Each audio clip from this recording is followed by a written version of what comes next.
भारत माता की, भारत माता की।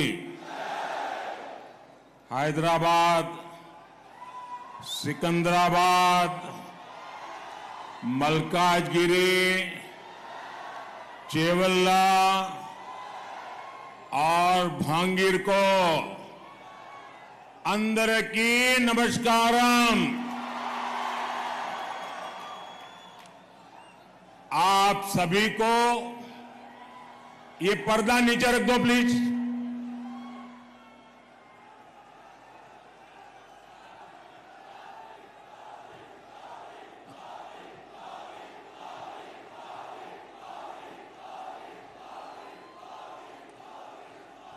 आप सभी को अक्षय तृतीया की बहुत बहुत शुभकामनाएं। आपके जीवन में सुख रहे, समृद्धि रहे, लक्ष्मी जी का आशीर्वाद रहे, आपका भाग्य बना रहे, सौभाग्य बना रहे, ईश्वर से यही कामना है। तेलंगाना अक्षय तृतीया एक बड़ा त्योहार होता है। इसके बावजूद भी आज मैं ये दूसरा कार्यक्रम तेलंगाना में कर रहा हूं और जिस प्रकार से लोग उत्साह उमंग के साथ जुड़ रहे हैं, भारत के उज्जवल भविष्य के लिए ये आपका कमिटमेंट दिखाता है। साथियों, हैदराबाद तो स्पेशल है ही, ये वेन्यू भी और स्पेशल है। आप में से बहुत लोगों को याद होगा 10 साल पहले यही एक विराट सभा हुई थी और एंट्री के लिए पैसे देकर के टिकट लेना पड़ता था। और वो एक ऐसा टर्निंग पॉइंट था जो इस धरती से पूरे देश में निराशा को आशा में बदलने की आंधी चली थी। और आज फिर ये दृश्य, ये माहौल साफ दिखाता है कि तेलंगाना का मूड क्या है। तेलंगाना कह रहा है कांग्रेस नक्को, बीआरएस नक्को, एमआईएम नक्को, बीजेपी को वोट देंगे, बीजेपी को जिताएंगे। साथियों, मैं तेलंगाना में जहां जहां गया हूं, एक अभूतपूर्व क्रांति मैं देख रहा हूं। तेलंगाना के परिणाम पूरे देश में उत्साह भरने वाले परिणाम आने वाले हैं। साथियों, 4 जून के नतीजे अब बिल्कुल स्पष्ट है। 4 जून को देश जीतेगा। कौन जीतेगा? कौन जीतेगा? 4 जून को 140 करोड़ भारतीयों का संकल्प जीतेगा और 4 जून को भारत के विरोधी हारेंगे। 4 जून को आत्मनिर्भर भारत अभियान के विरोधी हारेंगे। 4 जून को सीएए कानून के विरोधी हारेंगे। 4 जून को यूनिफॉर्म सिविल कोड के विरोधी हारेंगे। 4 जून को वोट जिहाद की बात करने वाले हारेंगे। 4 जून को आर्टिकल 370 के समर्थक हारेंगे। 4 जून को ट्रिपल तलाक के समर्थक हारेंगे। 4 जून को भ्रष्टाचार के समर्थक हारेंगे। 4 जून को तुष्टीकरण के समर्थक हारेंगे। साथियों, हैदराबाद सॉल्यूशन सिटी है। यहां हर प्रॉब्लम का सॉल्यूशन ढूंढा जाता है। आप मुझे बताइए, क्या भारत करप्शन जैसी प्रॉब्लम के साथ आगे बढ़ सकता है क्या? पूरी ताकत से बताइए, बढ़ सकता है क्या? बढ़ सकता है क्या? क्या भारत को लाखों करोड़ के स्कैम करने वाली पार्टियां आगे बढ़ा सकती है क्या? क्या यूथ की एस्पिरेशंस को इग्नोर करने वाली पार्टियां देश का भविष्य बना सकती हैं?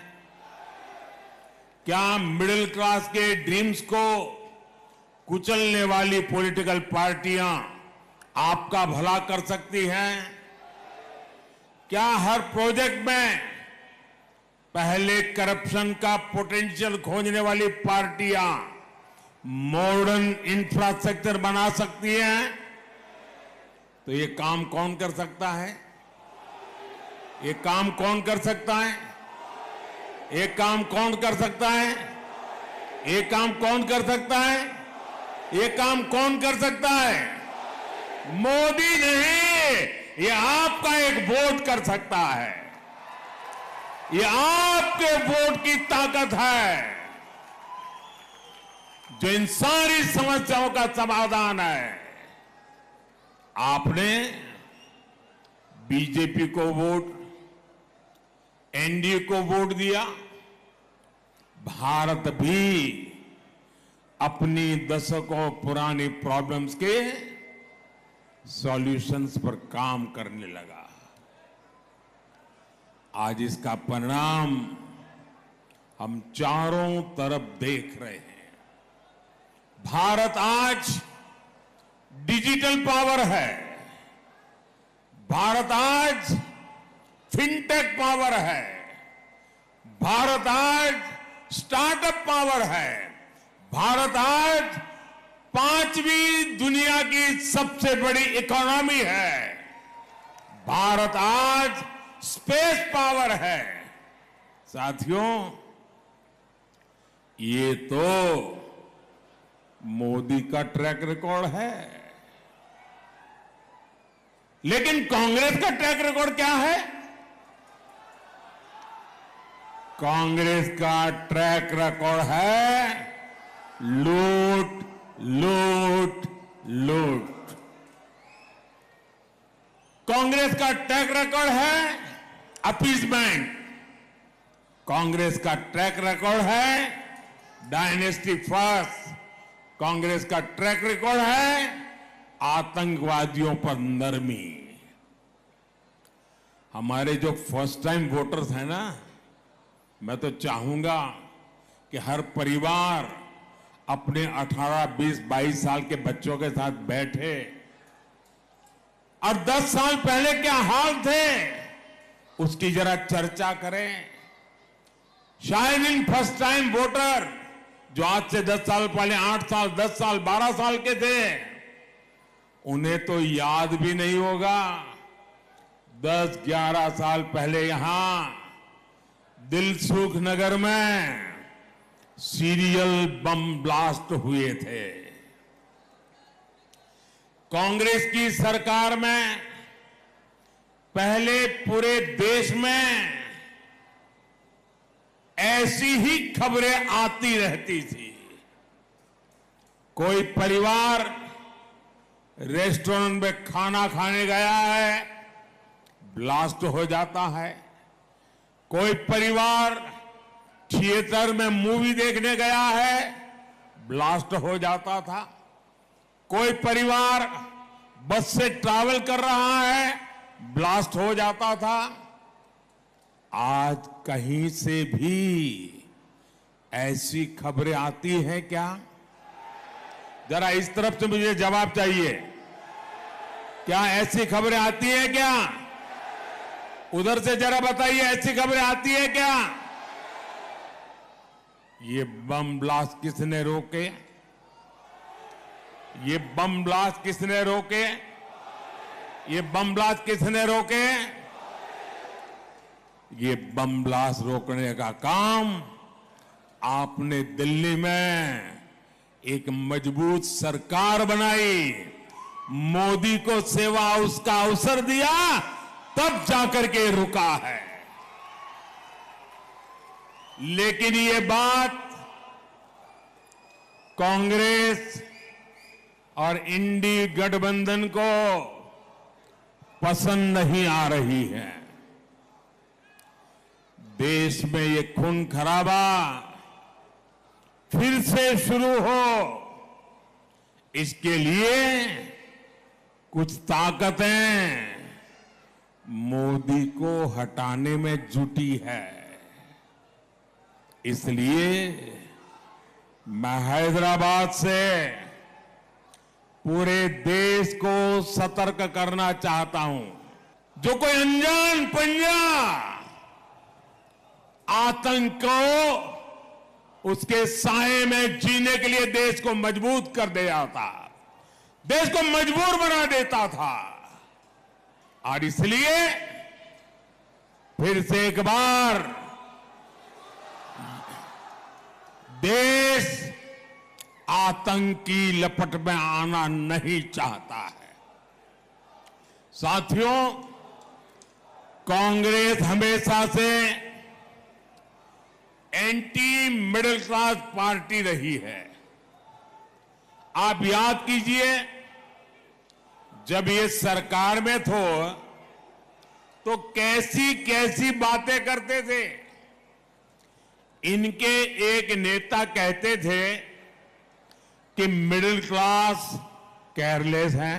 उनके नेता कहते थे कांग्रेस के, वो कहते थे कि जो आइसक्रीम पर पैसा खर्च करते हैं वो महंगाई की शिकायत क्यों करते हैं? याद है ना पुराने बयान? ये कांग्रेस के नेता सरकार में रहते ऐसे बयान देते थे। साथियों, इस बार भी कांग्रेस के मैनिफेस्टो में मिडिल क्लास के लिए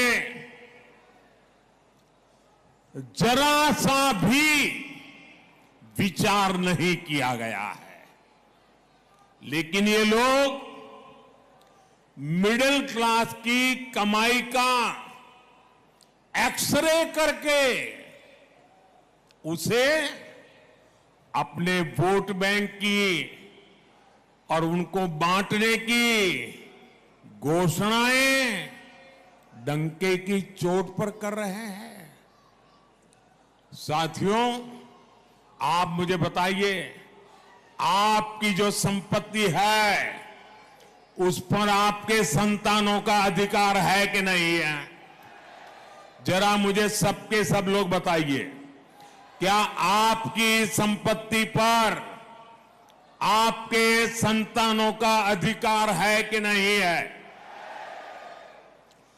क्या कोई सरकार आपकी संपत्ति छीन करके आपके संतानों का अधिकार छीन ले, ऐसी सरकार आपको मंजूर है? साथियों, कांग्रेस ये विचार करके चल रही है। साथियों, कांग्रेस की नस नस में रेसिज्म का जहर भी भरा है। ये शाहजादे के उस्ताद अपने ही देश के लोगों को चीन का, अफ्रीका का बता रहे हैं। शहजादे के उस्ताद की माने तो आज सभी भारतीय नहीं बल्कि अफ्रीकी है। कांग्रेस देश को टुकड़ों टुकड़ों में तोड़ने वाली मानसिकता के साथ बोल रही है। ये लोग भारत को एक राष्ट्र ही नहीं मानते, इसलिए आपको कांग्रेस से, इंडी अलायंस से बहुत सतर्क रहना है।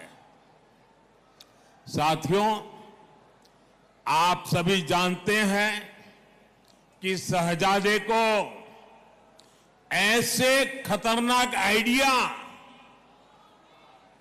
ट्यूशन करके सिखाए जाते हैं और शहजादे को ट्यूशन पढ़ाने वाले ने एक और बात कही है। वो कहते हैं कि राम मंदिर और रामनवमी मनाना गलत है। वो कहते हैं कि भगवान राम की पूजा आइडिया ऑफ इंडिया के खिलाफ है। मैं जरा आपसे पूछना चाहता हूं,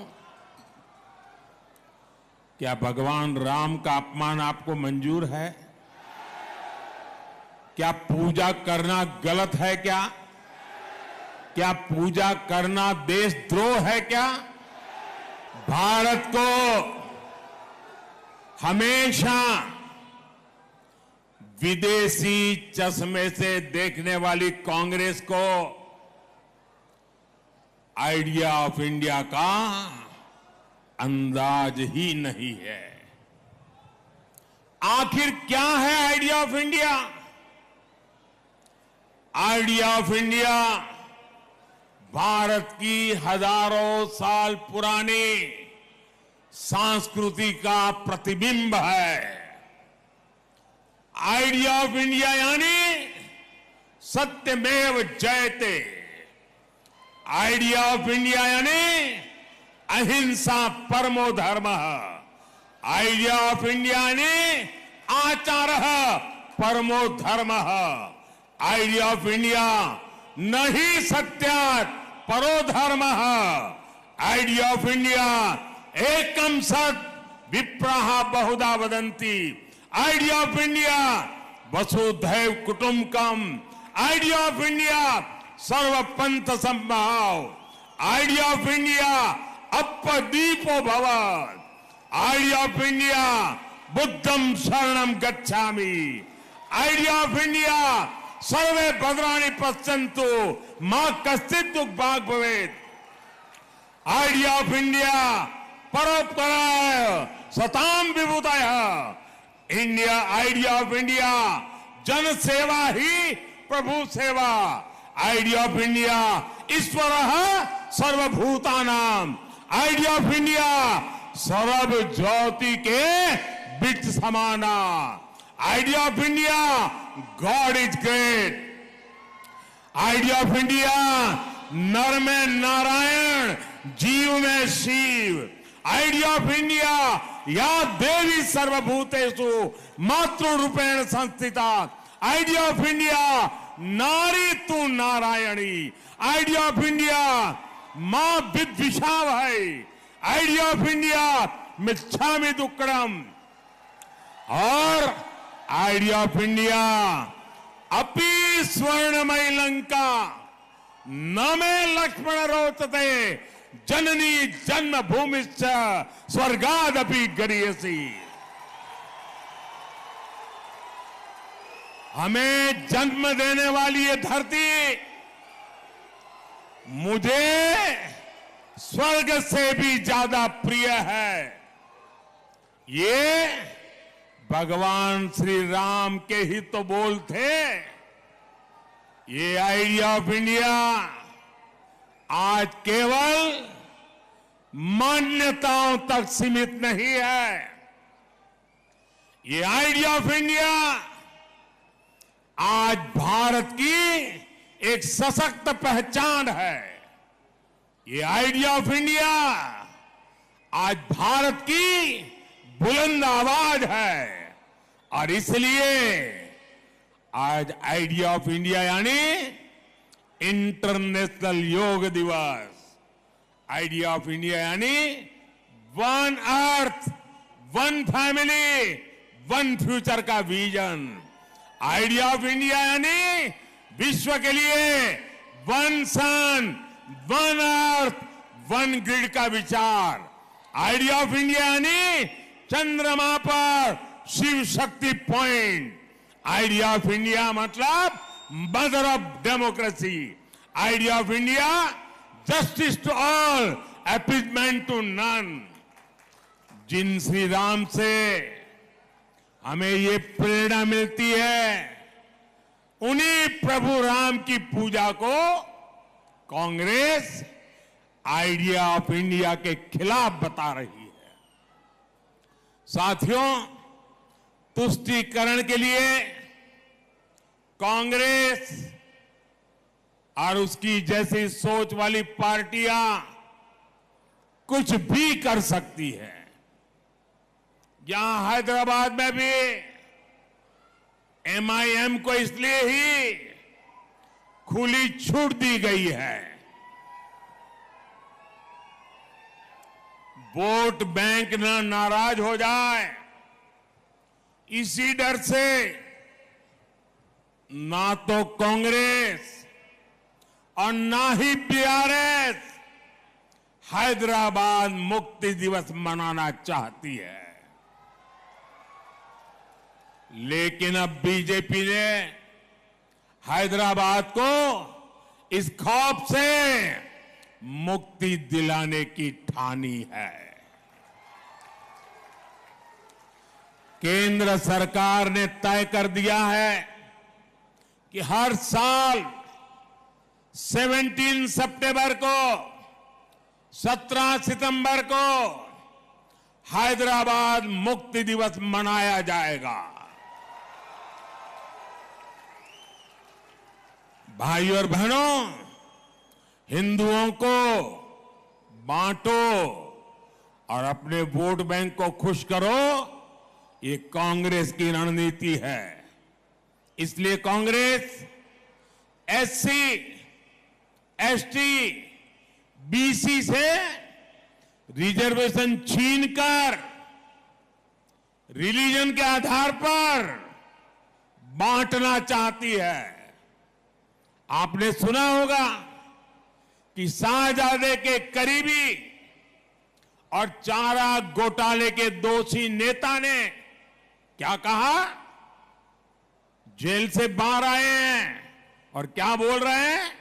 वो कहते हैं मुसलमानों को रिजर्वेशन देना ही चाहिए। और फिर इतना ही नहीं, वो कहते हैं पूरा का पूरा रिजर्वेशन मुसलमान को देना चाहिए।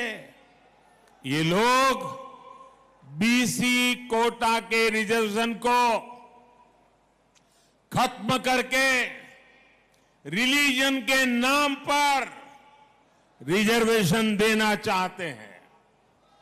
इसका बहुत बड़ा प्रभाव जो जीएचएमसी चुनाव में पड़ा था, वो हम सब ने देखा है। जिन सीटों पर बीसी समाज का हक था, वो उनसे छीन ली गई। कांग्रेस यही मॉडल पूरे देश में लागू करना चाहती है। साथियों, तेलंगाना में जब से कांग्रेस सरकार बनी है, तब से डबल आर टैक्स की भी बहुत चर्चा है। एक आर तेलंगाना का और एक आर दिल्ली का, इन्होंने मिलकर हैदराबाद को, तेलंगाना को एटीएम बना दिया है। मैंने किसी का नाम नहीं लिया, लेकिन डबल आर टैक्स पर यहां के मुख्यमंत्री खुद सफाई दे रहे हैं। साथियों, यहां हैदराबाद में तो ट्रिपल आर टैक्स का बोझ आपको उठाना पड़ता है। यहां एक आर रजाकार का भी है। ये रजाकार टैक्स कैसे काम करता है, ये ओल्ड हैदराबाद में दिखता है। कांग्रेस बीआरएस के समर्थन वाली मजलिस के सांसद वहां लंबे अरसे से है, लेकिन वहां बेसिक सुविधाएं तक नहीं है। साथियों, हैदराबाद में हर साल बारिश में चारों तरफ पानी भर जाता है, लेकिन बीआरएस हो या कांग्रेस, किसी ने भी आपकी परेशानियों को नहीं समझा। हर साल पब्लिक परेशान रहती है। इससे हेल्थ और एजुकेशन, हर सर्विस, उस पर बहुत बुरा असर पड़ता है। यहां पावर कट से लोग परेशान हैं। साथियों, बीजेपी तेलंगाना के तेज विकास के लिए प्रतिबद्ध है। तेलंगाना को पहला एम्स किसने दिया? तेलंगाना को 4 वंदे भारत ट्रेन किसने दी? तेलंगाना को सेंट्रल ट्राइबल यूनिवर्सिटी किसने दी? तेलंगाना में बंद पड़ी फर्टिलाइजर फैक्ट्री किसने चालू की? टर्मरिक बोर्ड किसने बनाया? एनटीपीसी का बड़ा बिजली कारखाना किसने बनाया? ये सारे काम बीजेपी की सरकार ने किए हैं। हमारी सरकार तेलंगाना को ग्लोबल कैपेबिलिटी के बड़े सेंटर के रूप में भी विकसित कर रही है। यहां एविएशन हब बन रहा है। ये एयरक्राफ्ट इंजन की दुनिया की सबसे बड़ी एमआरओ फैसिलिटी होगी। आत्मनिर्भर अभियान का लाभ भी तेलंगाना को मिलने जा रहा है। डिफेंस से लेकर biotechnology, green energy, electric mobility और आर्टिफिशियल इंटेलिजेंस तक मैन्युफैक्चरिंग और सर्विस सेक्टर में तेलंगाना के लिए आने वाले 5 साल तेज विकास के होंगे। हसन चेरापल्ली एलपीजी पाइपलाइन से भी इस क्षेत्र को काफी फायदा हुआ है। यहां युवाओं के लिए जॉब के, रोजगार के अनगिनत अवसर बन रहे हैं। साथियों, बीजेपी सरकार सबका साथ, सबका विकास, सबका विश्वास, सबका प्रयास, इस मंत्र पर चलती है। ये बीजेपी सरकार है जिसने ट्रिपल तलाक के बहाने मुस्लिम बेटियों पर हो रहे अत्याचारों को खत्म किया है। ये बीजेपी की सरकार है जिसने स्कूलों में बेटियों के लिए अलग से लाखों शौचालय बनवाए। इससे मुस्लिम समाज की बेटियों को भी लाभ हुआ। 10 साल में बहनों को पहली बार टॉयलेट, गैस, पानी जैसी सुविधाएं मिली है। पहली बार उनको भी पक्का घर, मुफ्त राशन, मुफ्त इलाज की सुविधा मिली है। इसलिए हर मां बहन कह रही है, मातृशक्ति कह रही है, फिर एक बार, फिर एक बार, फिर एक बार, फिर एक बार। साथियों, बीआरएस को दिया आपका वोट कांग्रेस को ही मदद करेगा और कांग्रेस को दिया आपका वोट भी केंद्र में सरकार नहीं बना सकता।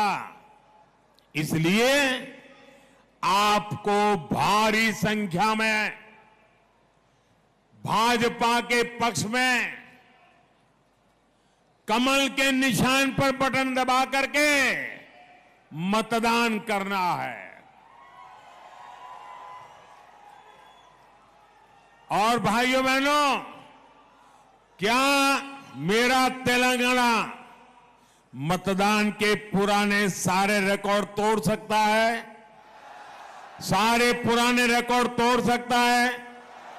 ज्यादा से ज्यादा मतदान करा सकता है? इस चुनाव में भाजपा सभी लोकसभा सीट तो जीतने वाली ही है, लेकिन मुझे ज्यादा से ज्यादा पोलिंग बूथ जीतने हैं। क्या पोलिंग बूथ जिता सकते हैं? पोलिंग बूथ जिताएंगे, पूरी ताकत पोलिंग बूथ जिताने में लगाएंगे। भाइयों बहनों, इस चुनाव में सिकंदराबाद से मेरे साथी जी किशन रेड्डी जी, हैदराबाद से बहन माधवी लता, अब मलकाजगिरी से श्री एटला राजेंद्र, चेवल्ला से श्री कोंडा विश्वेश्वर रेड्डी और भुवनगिरी से डॉक्टर बुरा नरसैया गौड़, इन सभी साथियों को विजयी बनाना है। बनाएंगे, ज्यादा से ज्यादा मतदान कराएंगे। अच्छा, मेरा एक काम करोगे? ये चुनाव वाला काम नहीं है, मेरा पर्सनल काम है, करोगे? ये मोदी का पर्सनल काम है, करोगे? इनमें से किसी का काम नहीं है, मेरा है, करोगे? जरा हाथ ऊपर करके बताओ, करोगे? अच्छा, तो मेरा काम बहुत सरल है। ज्यादा से ज्यादा परिवारों में जाइए, उन सबको मिलिए और उनको कहिए मोदी जी हैदराबाद आए थे, आप सबको नमस्कार कहा है, परिवार में सबको जय श्री राम कहा है। मेरा नमस्कार पहुंचाएंगे, मेरा जय श्री राम पहुंचाएंगे। जब परिवार के सब लोगों को मेरा नमस्कार पहुंचेगा, मेरा जय श्री राम पहुंचेगा, तो परिवार के हर कोई मुझे आशीर्वाद देंगे। और जब परिवार का हर व्यक्ति मुझे आशीर्वाद देता है तो मेरी ऊर्जा अनेक गुना बढ़ जाती है और मैं उसे आपकी सेवा अधिक क्षमता के साथ कर सकता हूं। बोलिए भारत माता की, भारत माता की। बहुत बहुत धन्यवाद।